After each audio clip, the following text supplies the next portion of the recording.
All right, coming to you from the treehouse. This is where I do my deep dives, where I really think about my business and where I'm going with things. And one of the things I put a lot of thought into is equipment. You know, what's the return on investment? How should you know when you should buy another piece of equipment? Should you buy high-end tools, low-end tools? You know, really what's going to move the needle the best for the business. And what I have found is a big factor that people don't usually think about is your labor cost. Especially if you have equipment that's breaking down, you don't have backup pieces of equipment.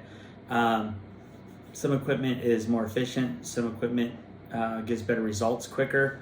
Some equipment is easier for new people to learn on. So how can you get the best out of your equipment? So I ran some numbers, and really the long-term value of equipment, especially if you keep it maintained, is pretty low compared to labor. And so if you want to break it down into square foot cost, even the nicest piece of equipment is maybe 1 to 2, maybe 5 cents a square foot over the life of the machine. So, really, for what you can charge your rates per square foot, it really isn't a big factor. And so that's something that I really wanted to illuminate in this article, is a lot of different ways of looking at how much that equipment actually costs you. Yes, there's going to be an upfront fee for it, but long term, what does that look like? Are you going to sell your business in a year? Well, that might change the way that you look at the return on investment. I'm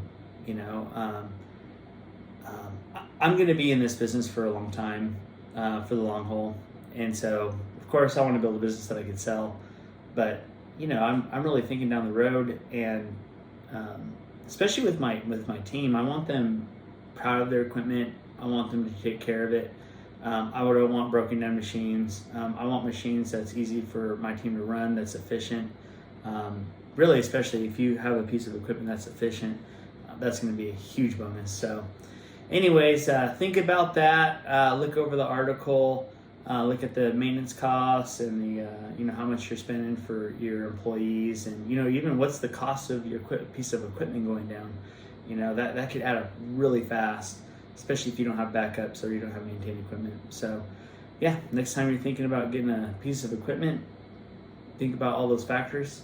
Of course, don't spend all your money on equipment. You need money for advertising and investing back into the business and things. But it is a great way to invest back into your business with equipment, because it can keep churning out great floors for a lot of years to come.